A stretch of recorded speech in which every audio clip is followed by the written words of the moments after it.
This is one of those situations where sometimes you just stumble upon something cool and unexpected. And that's kind of what this truck is. We're here in Florence, South Carolina at 5-Star Tuning, doing some coverage on some other stuff. I just noticed this little guy sitting in the back. It's basically brand new 2020 F-150 XL, regular cab, short box, 2-wheel drive. Sort of a kind of a plain Jane truck you would probably buy as like a work truck or something like that, just a commuter. Real nice little truck. It actually comes from Capital Ford at Rocky Mount, and they got a hold of the guys at 5-Star and wanted them to work some of their magic on it. So they've done a few things here and there. It's actually lowered a little bit with drop shackles, put some wheels on it. Has some Nitto 420 tires on it. I've not actually driven this particular Nitto tire before. I've had the 420S before on my 2009 supercharged V8 Explorer. Kind of interested in driving these though to see how they hold up. They're a little bit more street friendly than the S pattern. But this truck, stickers for right at $35,000. See, not a ton of options on it. It's got the preferred equipment group for XL series.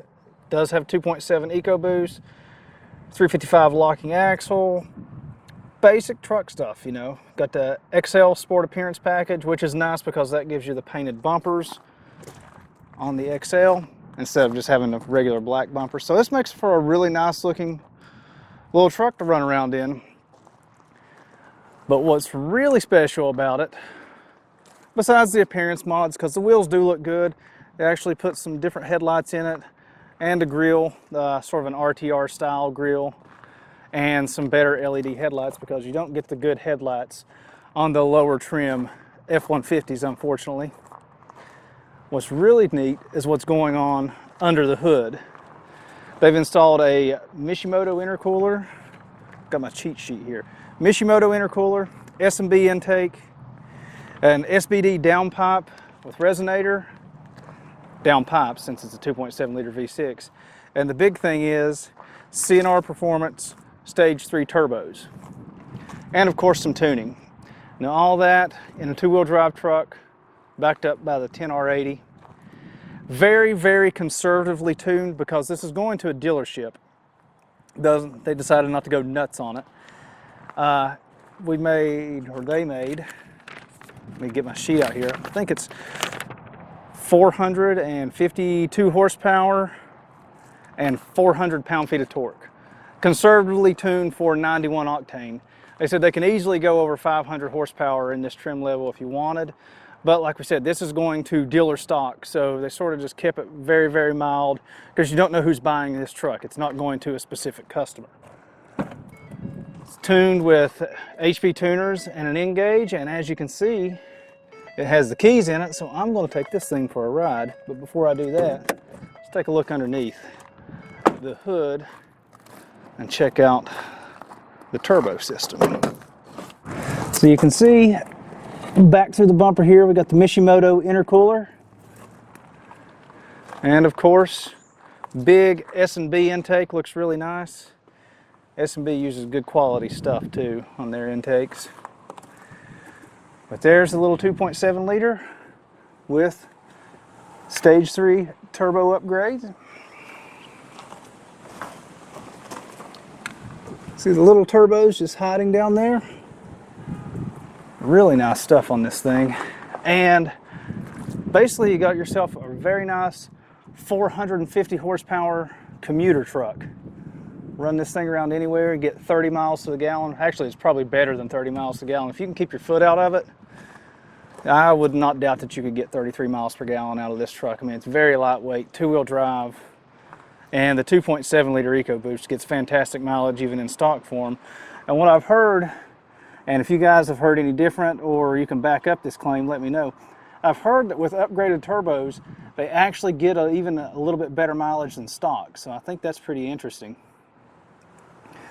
But I think we should take this thing for a drive, see how it is on the street. So I have to say I'm excited to drive this truck. You guys that have been on SVT Performance for a long time know that I've owned a 2004 F-150 Lightning since new.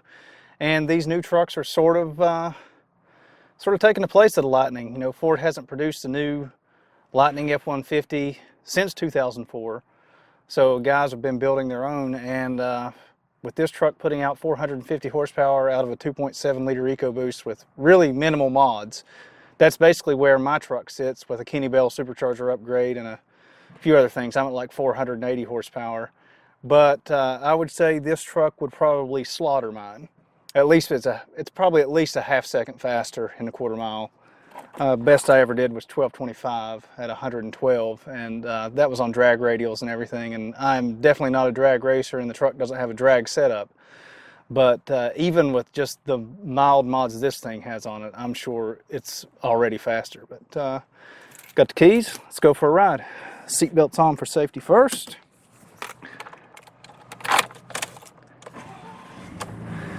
So even though this truck is an XL, it is pretty nicely equipped. Of course, power windows, door locks, has, like we mentioned before, 10R80. Let's get some air conditioning going. We are in South Carolina, so we're going to want that.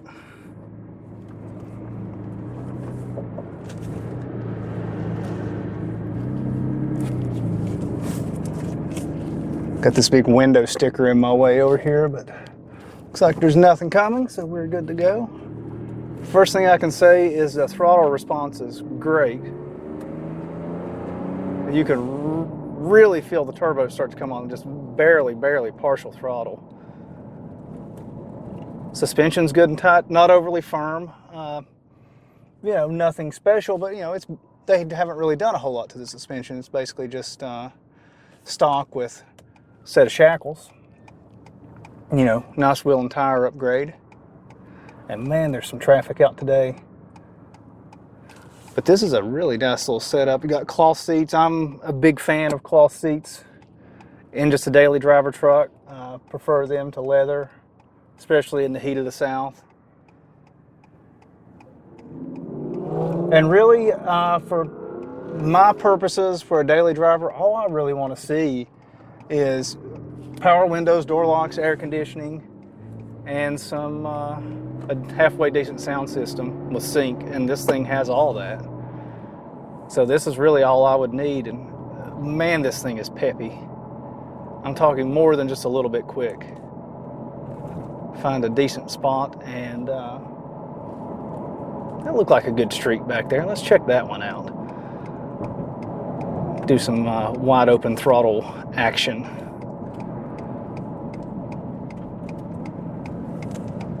We'll turn it around here in this turn off. And here's a great thing about a regular cab truck. Super tight turning radius. This guy wants to go in here, which is good by me.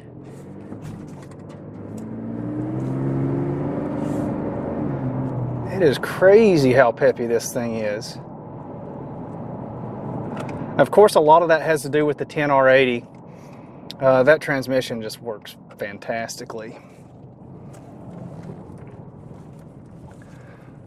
Let's just, nice little roll here, roll into the throttle, see what happens.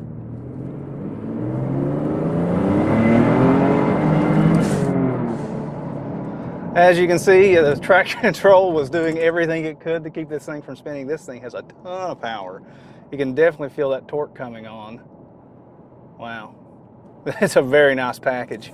I'm not sure what Capital Ford of Rocky Mount's going to charge for this, but it's a nice upgrade. Whoever gets this truck's going to have a fun little daily driver. Let's turn around here. Actually, there's a cul-de-sac down there, but we don't need it.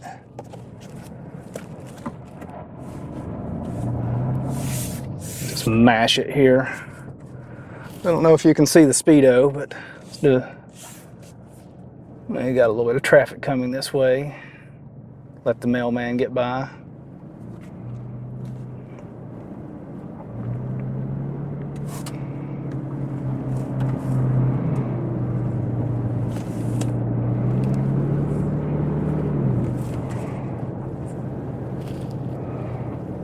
Got a clear spot here, so let's see what she does.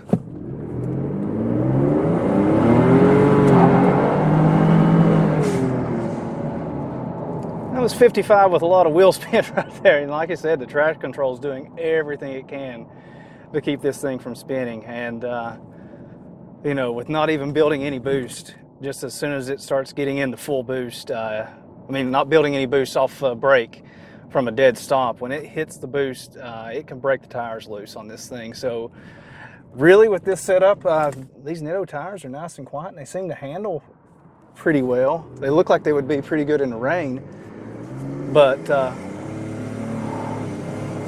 mean, that's it. It's broke the tires loose right there at probably just a bit over half throttle. It's crazy. This truck really needs drag radials for the kind of power that it's making, especially that torque. As soon as the turbos light up, it's good, really good. Nice good looking trimmer over there. Let these guys get by here. Don't want to become a bumper sandwich on the garbage truck.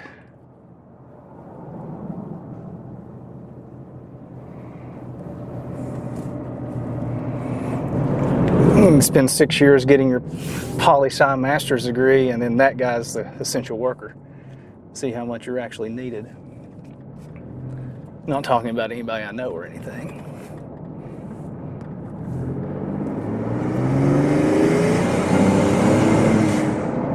Wow.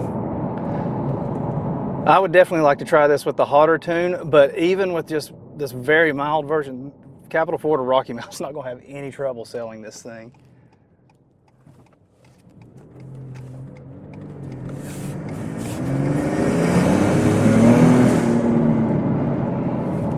Definitely like hearing the wastegates actuating too. That sounds really cool. And really, if you have one of these EcoBoost trucks and you don't have some aftermarket wastegates on it, you're missing out, because that's half the fun of having a turbo engine, is just the noises it makes. And this thing just makes tons and tons of happy noises.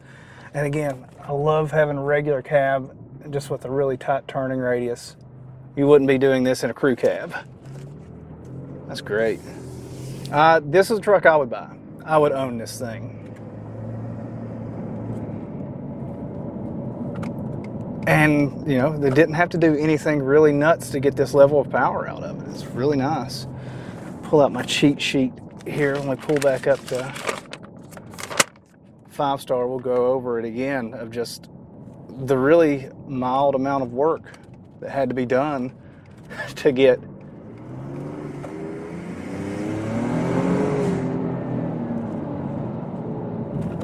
yeah, I would definitely own this truck. If you just want something fun to drive to work, still be able to haul a few things, and you know, if you're not running around like I just was, this thing's going to get fantastic mileage. 2.7 liter EcoBoost is easily capable of 30 miles per gallon, and I wouldn't doubt that this one could get well over that. This would be a fantastic vehicle. Like I said, I'm not sure what they're going to charge for this, but this is something you could build yourself. If you have one of these trucks, none of these bolt-ons were particularly difficult. 5-star can send you the tunes if you want to do it yourself. So I would I'd definitely consider that. There's no point in leaving one of these things stock. If you're not going to tune it, I don't know why you're buying a new Ford anyways. They just respond so well to any kind of aftermarket tuning. But it looks like it's making 452 horsepower at 5,900 RPMs, and we're close to 500 pound-feet of torque at 4,000 RPMs. It looks like it's probably like 480-ish, and it tips over 400 pound-feet of torque at about 3,250 RPM, and that's exactly when you can feel the thing start to break the tires loose. I mean, when that torque hits, it's making some serious power. But over the stock baseline, 5-star was able to pick up 130 horsepower, peak to peak, 131 horsepower, with a very short list of mods. Like I said, CR Performance Stage 3 Turbo upgrade, SPD downpipe and resonator, Mishimoto Intercooler, and S&B intake. They put a 170-degree thermostat on it. Has the SPD mid-pipe to go along with the downpipes. And it's going through a stock muffler still yet. Morimoto headlights and an aftermarket grille, and running through the stock 10R80 with 355 gears with a locker in a truck that has power windows, door locks, air conditioning, a decent stereo, sync, Very nice cloth interior, comfortable ride, quiet. The only thing that I would really want different on this for my everyday driving, I like to have a leather wrapped steering wheel instead of just a regular rubber steering wheel. That's not a huge upgrade. It's easy to do. Definitely would not stop me from buying this truck. I would be, if I was shopping around and walking around on a dealer lot, I would definitely look at this thing.